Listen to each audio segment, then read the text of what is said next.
Welcome back to Inside Games, the only gaming news channel brave enough to say the #1 best-selling game in the United States is in trouble. That's right, Bruce. Call of Duty's dead this time for sure. We got it.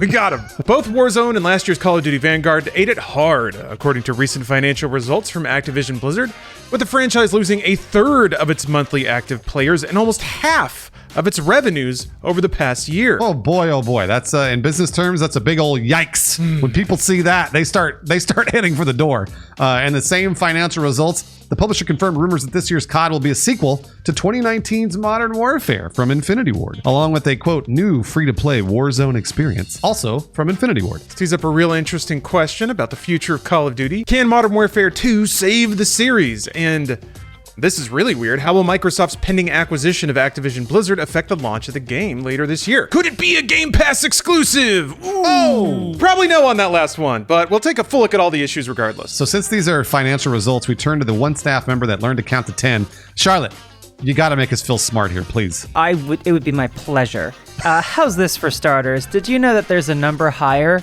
than 10? You're a witch! That may be true, but unlike Salem Witches, Activision Blizzard isn't doing so hot. Oh! In financial results released on April 25th, the publisher announced the Activision Publishing Division's revenue dropped 49% year over year from $891 million in Q1 2021 to $453 million in Q1 2022. Activision also dropped a clean third of their monthly active users over the last year from a record high of 150 million in Q1 2021 to 100 million in Q1 2022. In context, this is the fewest monthly active users Activision has reported since launching the free-to-play Call of Duty Warzone in 2020. Ooh, what happened? Did lightning strike the Call of Duty factory? Yeah, maybe, or it could have been a mishap at the Killstreak testing labs, but Activision didn't mention it. According to them, it's not a huge mystery. Vanguard didn't sell, and people are not as engaged with Warzone. But hey, Call of Duty Mobile's doing okay, so that's got to put a little pep in Codex's step. I don't want a pep in Codex's step. Can we take that out of his step? No, I want a thorn. Ooh, I want Bobby Kotick to step on a Lego. Yeah, a little Lego at the heel. So we've known Vanguard was a dud for quite a while, actually. Activision Blizzard revealed the game didn't outsell 2020's Black Ops Cold War in their last financial results back in February. Hey, we even called it back in August 2021. We said Vanguard wouldn't sell. Yeah, we're pretty smart guys. As far as why players are dropping the duty, we can only offer speculation there. Vanguard itself didn't seem to capture people's interest based off viewership and social engagement with the announcement. Maybe people are just over World War II as a shooter setting, but I feel like I've been saying that for the last 10 years or so. So when it comes to Warzone, PC Gamer's Morgan Park writes that the last year of Warzone involved, quote, boring seasonal additions, disruptive balancing problems, and a new map that launched with game-breaking bugs that wouldn't be fixed for weeks. So it kind of makes sense why players might actually drop the game. We're also in the sort of the tapering off phase for the COVID pandemic, just in general. With more people going outside, the gaming industry is experiencing a slow contraction from this groundswell of players and revenue that it's experienced in 2020 leading into 2021. Yeah, gamers are actually touching grass. I can't believe it. And the Call of Duty lobbies are completely empty. Ghost towns. But not the cool ghost, the one that shoots people, the empty ghost towns. That's bad. Charlotte, please save us with your outrageously smart counting abilities again. All right, try this one on for size. Modern Warfare 2. She did it! She did it! And Warzone 2. Ah! 2 twos. She did it again! Burn! As we mentioned before, Activision Blizzard officially confirmed that this year's Call of Duty will be Modern Warfare 2 from Infinity Ward. That sounds familiar. They're also working on a new Warzone experience, which is technically not being called Warzone 2 yet. That'll be revealed later this year. That's important because while the series is at one of its lowest points right now, the period following 2019's Modern Warfare was one of its highest in terms of monthly active users. Second highest of all time, in fact, and that was before the pandemic really set in. Accordingly, Modern Warfare also set all kinds of sales records for the franchise, even if Activision Blizzard did curate the categories it decided that it won, like best-selling COD launch on PC and most digital copies sold in 3 days on PS4. It came up with a whole list of them. It was pretty fun. Yeah, that's really funny. 2019's Modern Warfare would go on to be the best-selling game in the entire franchise. It's a really good game. Though Activision Blizzard did not disclose those sales numbers, they actually haven't done that for a while. Most publishers actually haven't done that for a while, which is pretty annoying when you really want to get into some clown math like we love to do here at Inside Games. Still, that means it sold at least 30 million based on the most recent numbers we have. What's weird is like it becomes this really convoluted logic puzzle because they only give sales in relation to other sales. Yeah. So you have to follow this ricocheting list to find actual numbers that kind of bound in. It's crazy. It's fun, but it's also not fun because clown math is way more fun than that. Between Modern Warfare's massive sales and Activision's spike in active users following its release, just stands to reason that the Modern Warfare brand has baked in awareness that could turn the franchise around.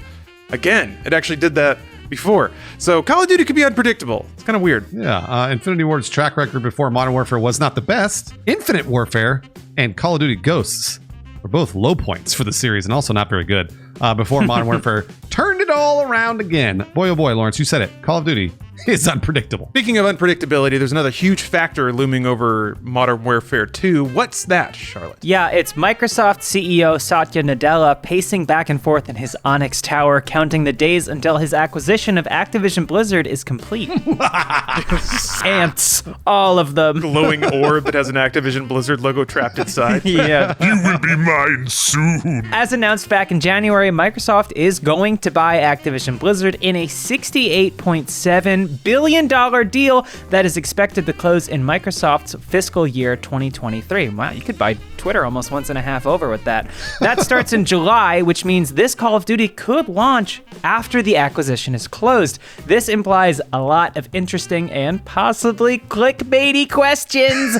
If Modern Warfare 2 could be a Microsoft-owned game when it launches, does that mean it'll be on Game Pass? Does that mean it won't release on PlayStation? Oh, hold on a second here. Jeez. But don't worry about that last one.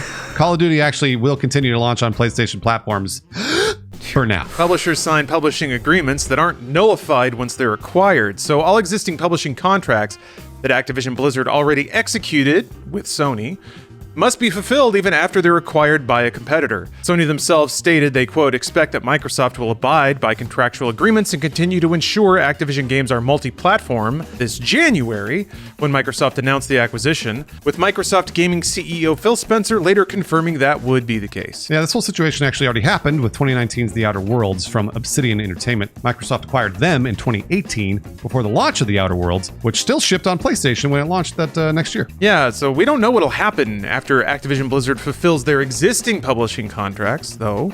We also don't know what they are, how long they last. Last we heard, Microsoft Gaming CEO Phil Spencer expressed their desire to keep Call of Duty on PlayStation, which really does leave a lot to the imagination. Yeah.